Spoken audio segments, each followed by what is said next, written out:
Assalamualaikum warahmatullahi wabarakatuh. Saya Riri Noprianti, NIM 1900536 dari jurusan Pendidikan Luar Sekolah, Fakultas Ilmu Pendidikan Universitas Negeri Padang.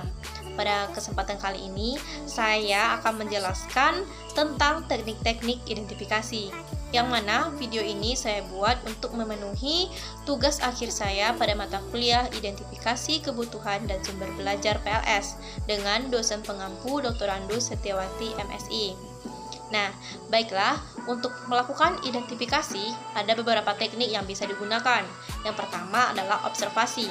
Observasi adalah teknik yang digunakan dalam pengumpulan data dengan jalan mengadakan pengamatan secara langsung ataupun tidak langsung kepada subjek yang diamati.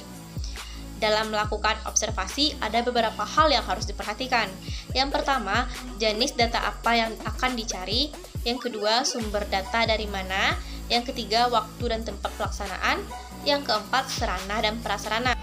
Lalu selanjutnya adalah keuntungan dari observasi. Yang pertama, data yang diperoleh lebih objektif. Yang kedua, tidak memerlukan keterampilan berkomunikasi, karena dalam melakukan observasi bisa dilakukan secara tidak langsung. Lalu yang ketiga, data dapat diperoleh secara langsung. Lalu kelemahan dari observasi, yang pertama tidak semua perilaku dapat diamati. Yang kedua, memerlukan waktu yang cukup panjang. Yang ketiga, jika observan mengetahui sedang diobservasi, perilakunya subjektif. Lalu yang keempat, daya tangkap manusia yang terbatas sehingga data yang diperoleh jika tidak langsung dicatat akan cepat hilang. Selanjutnya, teknik identifikasi yang kedua adalah teknik wawancara.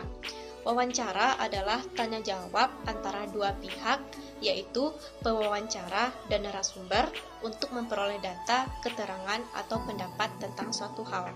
Pewawancara adalah orang yang mengajukan pertanyaan, narasumber adalah orang yang memberikan jawaban atau pendapat atas pertanyaan pewawancara. Narasumber juga biasa disebut dengan informan. Lalu selanjutnya yaitu kelebihan dari wawancara. Menurut salah satu ahli, yaitu Kerlinger, menyebutkan bahwa terdapat 3 hal yang menjadi kekuatan metode wawancara, yaitu yang pertama, ketika teknik lain sudah tidak dapat dilakukan, wawancara menjadi satu-satunya hal yang dapat dilakukan. Yang kedua, mampu mendeteksi tingkat pengertian subjek terhadap pertanyaan yang diajukan. Jika subjek tidak mengerti, bisa diantisipasi oleh penanyanya dengan memberikan penjelasan. Lalu, yang ketiga, fleksibel, dikarenakan pelaksanaannya dapat disesuaikan dengan masing-masing individu. Lalu selanjutnya yaitu kekurangan dari wawancara. Menurut salah satu ahli, yaitu Yin, mengutarakan bahwa di samping kekuatan, metode wawancara juga memiliki kelemahan, yaitu yang pertama, pertanyaan yang kurang baik penyusunannya dapat membuat hasil wawancara menjadi bias. Yang kedua, jawaban yang ditimbulkan dari pertanyaan dapat membuat hasil wawancara menjadi bias apabila responnya tidak sesuai. Yang ketiga, pertanyaan yang kurang baik dapat membuat hasil penelitian menjadi kurang akurat. Lalu yang keempat, terdapat kemungkinan bahwa subjek hanya memberikan jawaban yang dicari oleh interviewer. Selanjutnya yaitu teknik identifikasi yang ketiga, yaitu angket. Angket atau kuesioner dapat disebut sebagai wawancara tertulis karena isi kuesioner merupakan satu rangkaian pertanyaan tertulis yang ditujukan kepada responden dan diisi sendiri oleh responden. Berikut kelebihan dan kekurangan dari angket atau kuesioner. Lalu, teknik identifikasi yang keempat adalah studi dokumentasi. Studi dokumentasi atau yang biasa disebut dengan kajian dokumen merupakan teknik pengumpulan data yang tidak langsung ditujukan kepada subjek penelitian dalam rangka memperoleh informasi terkait objek.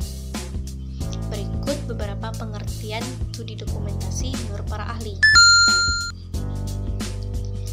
Lalu, kelemahan dan kelebihannya. Itulah video dari saya tentang teknik-teknik identifikasi. Semoga dapat dipahami dan dimengerti. Terima kasih telah menonton. Assalamualaikum warahmatullahi wabarakatuh.